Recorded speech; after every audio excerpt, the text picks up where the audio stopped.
All right, example 8 asks us to rationalize the denominator for each of the following. We start off with a function which is 2 plus the square root of 3 divided by 5 plus the square root of 3.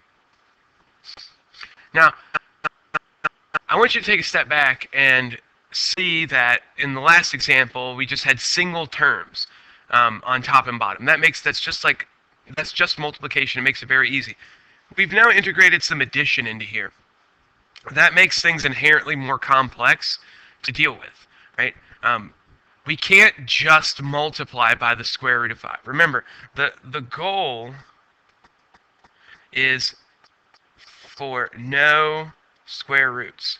So if you look here, like we did in the previous problem, if we were to think about this right here and say like, oh, well, 5 plus the square root of 3, well, I can multiply by the square root of 3, and that means that this would get rid of that. Well, in reality, the square root of 3 now attaches to the 5, so we got 5 times the square root of 3. The 3 times the square root of 3 does remove, but we have that. And this is no good, okay? That doesn't help, right? The square root of 3 is still there, and I'm just going to keep doing the same thing over and over and over again.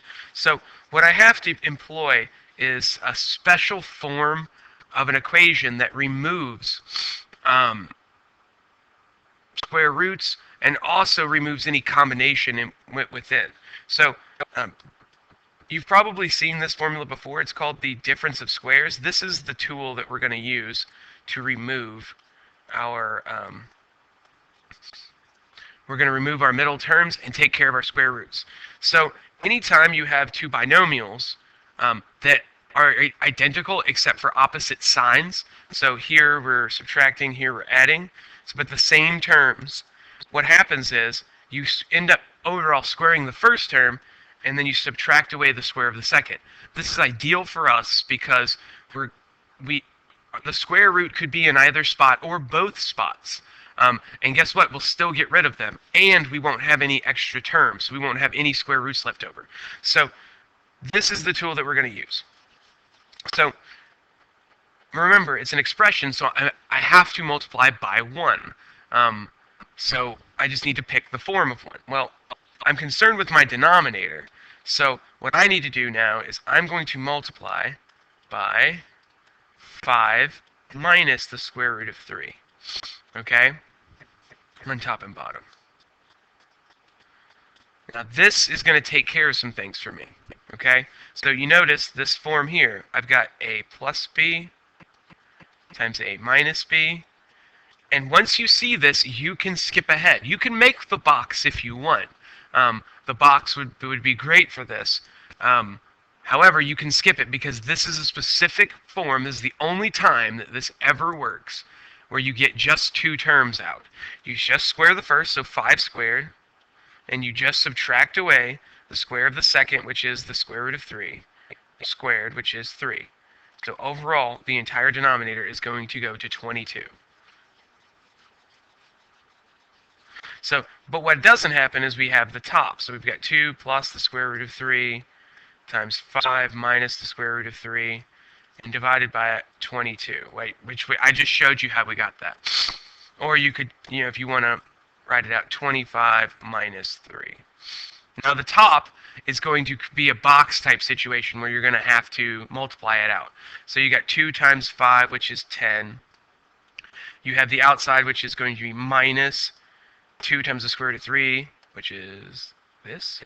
And then we have plus 5 times the square root of 3. And we finally have minus 3. And it's going to be over 22. And when we further simplify this, we should get 7 plus 3 times the square root of 3 over 22. Now this is a completed task for us. We're done. Okay, we have done what we needed to do. We've rationalized the denominator. Now for our next problem, we have 8 square root of 2 minus 5 square root of 7. So 8 square root of 2 minus 5 square root of 7. Then we have 4 square root of 2 minus 3 square root of 7.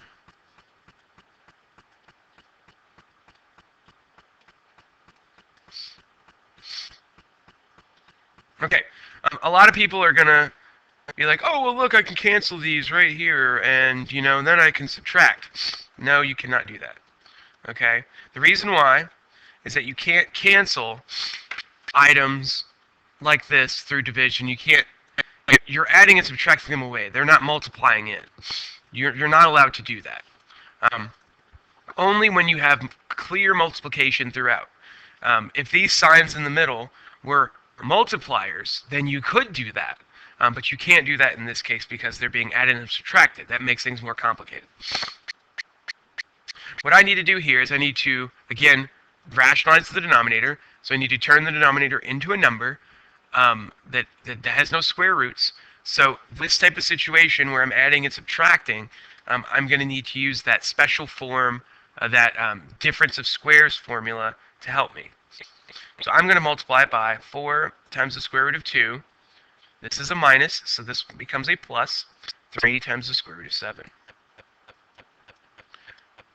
And remember, this helps get rid of some things for me. So the top becomes obviously 8 square root of 2 minus 5 square root of 7 times 4 square root of 2 plus 3 square root of 7. That's going to be all over this down here in the bottom, okay, which makes 4 times the square root of 2 squared is 16 times 2. So that's 4 squared, this is square root of 2 squared, so 16 times 2 is 32. And the back side, so we're going to subtract away. 3 squared is 9, square root of 7 squared is 7, so 9 times 7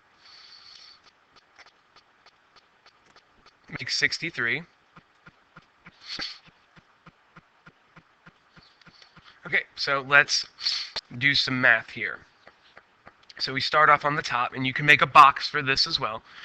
8 times 4 makes 32 times the square root of 2 squared, which would be 2. So 32 times 2 makes 64.